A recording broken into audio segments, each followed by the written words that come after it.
नमस्कार। भाषा ज्ञान पर आधारित चैनल हिंदी जगत में एक बार फिर आपका स्वागत है। व्याकरण पाठों की श्रृंखला में आज हम पढ़ेंगे पदबंध, जिसे अंग्रेजी में आप फ्रेज के नाम से जानते हैं। बच्चों, आप शब्द रचना और वाक्य रचना के विषय में पढ़ चुके हैं। हम जानते हैं कि सार्थक शब्द समूह ही वाक्य का निर्माण करते हैं। शब्द और पद में अंतर स्पष्ट करते हुए हमने जाना था कि शब्द जब वाक्य में प्रयुक्त होता है तो फिर वह शब्द न रहकर पद कहलाता है, जैसे संज्ञा पद, क्रियापद, विशेषण पद आदि। वाक्य में प्रयुक्त होने पर प्रत्येक पद कोई ना कोई निश्चित प्रकार करता है, यानी कर्ता, कर्म, क्रिया आदि के नाम से हम उसे पुकारते हैं।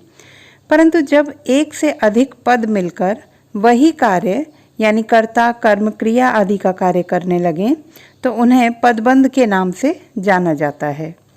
पदबंध का शाब्दिक अर्थ होगा पदों का बंध यानी कि समूह।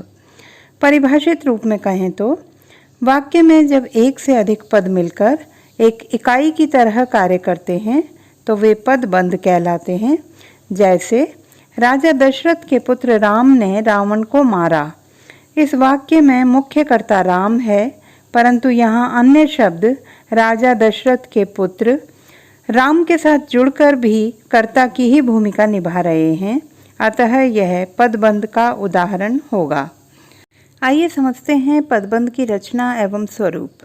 पदबंधों का निर्माण दो या दो से अधिक पदों के समूह से, जैसे मैं हिंदी उत्थान समिति की सक्रिय कार्यकर्ता हूँ, मुझे फ्रिल वाली फ्रॉक बहुत पसंद हैं। विशेषण और विशेष्य से, जैसे उसकी काली साड़ी बहुत सुंदर थी, उसने जूड़े में लाल गुलाब लगा रखा था।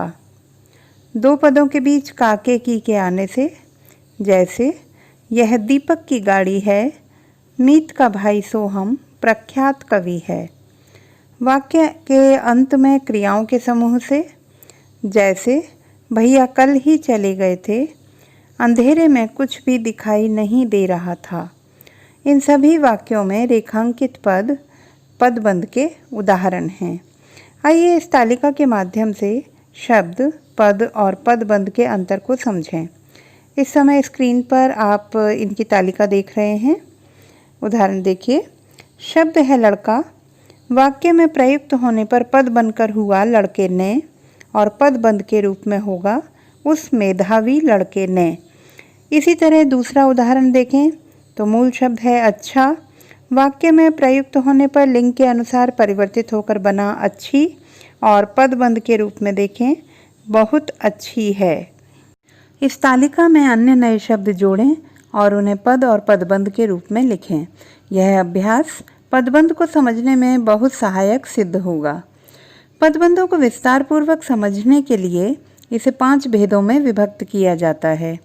संज्ञा पदबंध, सर्वनाम पदबंध, क्रिया पदबंध, विशेषण पदबंध, क्रिया विशेषण पदबंध। आइए इन्हें विस्तार से समझते हैं। संज्ञा पदबंध, वाक्य में संज्ञा पद के स्थान पर प्रयुक्त होने वाला पदबंध संज्ञा पदबंध कहलाता है। ये संज्ञा पदबंध वाक्य में वही व्याकरणिक कार्य करता है जो एक संज्ञा पद करता है, अर्थात ये कर्ता, कर्म या पूरक के स्थान पर हो सकते हैं। जैसे कठोर परिश्रम करने वाले छात्र ही सफल हो सके, यहाँ पदबंध का प्रयोग कर्ता के स्थान पर किया गया है। हमने ठंड से ठिठुरते बूढ़े भिखारी को कंबल दिया, यहाँ ठंड से ठिठुरते बूढ़े भिखारी यानी कि कर्म के स्थान पर पदबंध का प्रयोग किया गया है। नीता महिला मुक्ति संघ की अध्यक्ष है, यहाँ पूरक के स्थान पर इसका प्रयोग हुआ है। अन्य उदाहरणों में देखें। आसमान में उड़ता गुब्बारा फट गया, मेरे बगीचे में रंग बिरंगे फूल खिले हैं, यहाँ रेखांकित पद संज्ञा पदबंध का उदाहरण है। सर्वनाम पदबंध, वाक्य में सर्वनाम पद का कार्य करने वाले पद सर्वनाम पदबंध कहलाते हैं। जैसे शेर की तरह दहाड़ने वाला मेरा मित्र आज चुप बैठा है, कक्षा में बैठे बैठे वह सो गया, तुम्हारे परिचितों में से कोई यहाँ नहीं आया, बाहर से आए अतिथियों में कुछ शाकाहारी हैं। इन सभी वाक्यों में रेखांकित पद सर्वनाम पदबंध का उदाहरण हैं।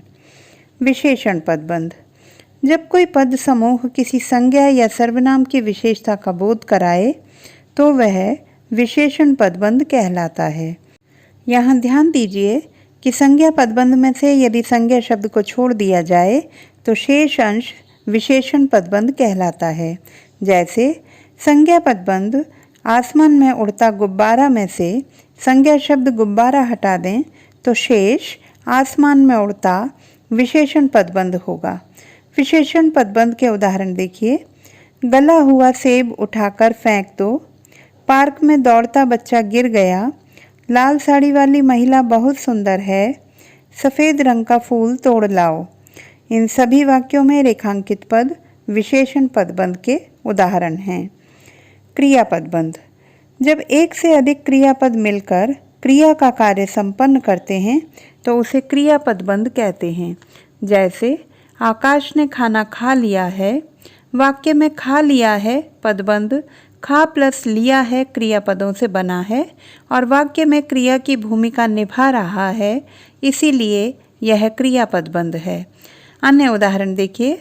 जैसे बच्चे मैदान में खेल रहे हैं, मीना पढ़ते पढ़ते सो गई, पंडित जी रामायण पढ़ रहे हैं, मैं साइकिल से गिरते गिरते बच गया। इन सभी वाक्यों में रेखांकित पद क्रिया पदबंध के उदाहरण हैं। क्रिया विशेषण पदबंध। वह पद समूह जो क्रिया विशेषण का कार्य करे अर्थात क्रिया की विशेषता बताए क्रिया विशेषण पदबंध कहलाता है। जैसे मीरा बहुत धीरे धीरे चलती है, बुढ़िया लंगड़ाती हुई चली गई, बिना विचारे कोई काम मत करो, गांव वालों ने भालू को पीट पीट कर मार डाला। इन सभी वाक्यों में रेखांकित पद क्रिया विशेषण पदबंध के उदाहरण हैं। ध्यान रहे संज्ञा पदबंध और सर्वनाम पदबंध में पदबंध का अंतिम पद ही क्रमशः संज्ञा एवं सर्वनाम होता है, जबकि विशेषण पदबंध क्रिया पदबंध एवं क्रिया विशेषण पदबंध में ऐसा नहीं होता। उदाहरण के तौर पर ठंड से ठिठुरता बूढ़ा भिखारी, इस पद में भिखारी शब्द जो है वह संज्ञा पद है। तकदीर की मारी मैं, इसमें मैं शब्द जो है सर्वनाम पद है। तो बच्चों आशा करती हूँ पदबंध को आपने अच्छी तरह समझा होगा। इन पर आधारित अभ्यास प्रश्नों को हल करें। भाषा संबंधी किसी भी समस्या को हल करने के लिए बने रहिए सुनीता भटनागर हिंदी जगत के साथ। आपका दिन शुभ हो।